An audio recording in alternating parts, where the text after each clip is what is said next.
கர்த்தருடைய நாமத்திற்கு மகிமை உண்டாவதாக. பிரியமானவர்களே, அநேக நாட்களுக்கு பிறகு இந்த 300வது எபிசோடை போட தேவன் உதவி செய்திருக்கிறார். ஏசாயா தீர்க்கதரிசன புத்தகம் 41ஆம் அதிகாரம் 13ஆம் வசனத்தில், உன் தேவனாய் இருக்கிற கர்த்தராகிய நான் உன் வலது கையை பிடித்து பயப்படாதே, நான் உனக்கு துணை நிற்கிறேன் என்று சொல்லுகிறேன் என்ற இந்த வார்த்தை இம்மாதத்தில் நம் அனைவருக்கும் நம்மை பலப்படுத்துகிற, தைரியப்படுத்துகிற வாக்குத்தத்தமாக சொல்லப்படுகிறது. பிரியமானவர்களே, துணை என்பது எல்லா சூழ்நிலையிலும் நம்மோடு கூட இருக்கிற நபரை குறிப்பிடுகிறது. ஆதியாகமம் 2ஆம் அதிகாரம் 18ஆம் வசனத்தில், மனுஷன் தனிமையா இருப்பது நல்லதல்ல, ஏற்ற துணையை அவனுக்கு உண்டாக்குவேன் என்று சொல்லி தேவன் ஏவாளை ஆதாமுக்கு ஏற்ற துணையாக விழாவில் இருந்து உருவாக்கி கொடுப்பதை நாம் பார்க்கிறோம். ஆதாமுக்கு துணையாக எப்போதும் கூடவே இருக்கும்படி கொடுத்த இந்த ஏவாள் ஆதாமோடு இருப்பதை விட்டுவிட்டு தனிமையில் இருக்கும் போது சர்ப்பத்தால் சோதிக்கப்பட்டு பாவத்திற்கு இடம் கொடுத்து இருவராலும் பாவம் பிரவேசித்ததால் ஏற்பட்ட காரியம் நமக்கு தெரியும். பாருங்கள், இன்று கூட கணவன் மனைவி துணையாக கடைசி வரை இருக்கும்படி திருமணம் நடக்கிறது. ஆனால் கடைசி வரை அந்த உறவு நீடிப்பதில்லை. பிரச்சனை, பிரிவு, தனிமை இவைகளே முடிவாக மாறிப்போய் விடுகிறது. உலகத்தில் கொடுக்கப்படுகிற துணை நிரந்தரமற்ற, ஏமாற்றம் உள்ளதாக, நம்பிக்கையற்றதாக பலருடைய வாழ்வில் காணப்படுவதை நாம் பார்க்கிறோம். அவருடைய துணை அவர்களுக்கு அப்படியாக அமைந்து விடுகிறது.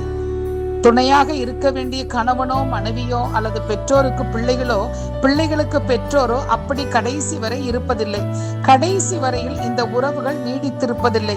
பாதியிலேயே ஏதோ சில காரணங்களால் அவரவர் உறவை முறித்து கொள்வதை நாம் இன்றைய காலகட்டத்தில் சமுதாயத்தில் அதிகமாக பார்க்கிறோம். நம்முடைய தேவனாகிய கர்த்தர் நம் வலது கையை பிடித்து பயப்படாதே, நான் உனக்கு துணை நிற்கிறேன் என்று சொல்லுகிறார்.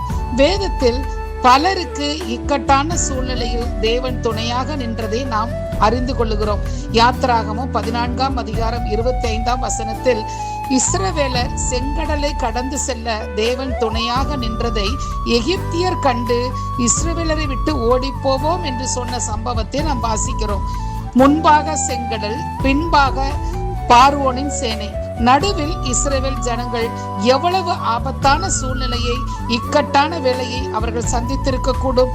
அப்பொழுது தேவன் அவர்கள் நெருக்கத்தை பார்த்து பார்வோனின் சேனையை கலங்கடித்து அவர்களுடைய ரதங்களில் இருந்து உருளைகள் கலலவும் ரதங்களை வருத்தத்தோடு நடத்தவும் பண்ணினார் நம்முடைய தேவனாகிய கர்த்தர். பாருங்கள், யாரும் கை கொடுத்து உதவி செய்ய முடியாத சூழ்நிலையில் தம்முடைய ஜனத்திற்காக அவர் வைராக்கியம் கொண்டு இஸ்ரவேலருக்கு துணையாக நின்று பார்வோனின் சேனையை கடலின் நடுவே கவிழ்த்து போட்டார் என்று சொல்லி நாம் பார்க்கிறோம். சங்கீதம் 46:1, தேவன் நமக்கு அடைக்கலமும் பலனும் ஆபத்து காலத்தில் அனுகூலமான துணையுமானவர் என்று தாவீது குறிப்பிடுகிறார்.